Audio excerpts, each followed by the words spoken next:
You ask Tiger to solve. This deals with linear equations with one unknown. The final result is v equals 2. Let's solve it step by step.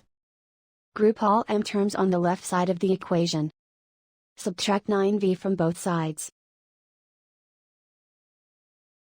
Group like terms. Simplify the arithmetic.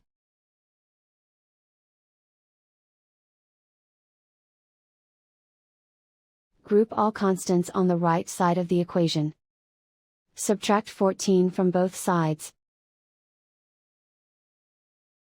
Simplify the arithmetic.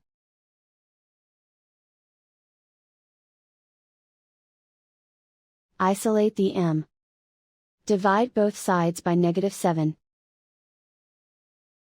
Cancel out the negatives. Simplify the fraction.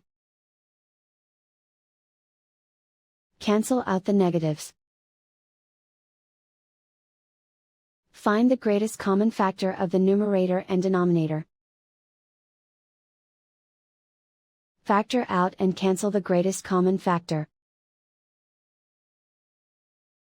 And so the final result is v equals 2.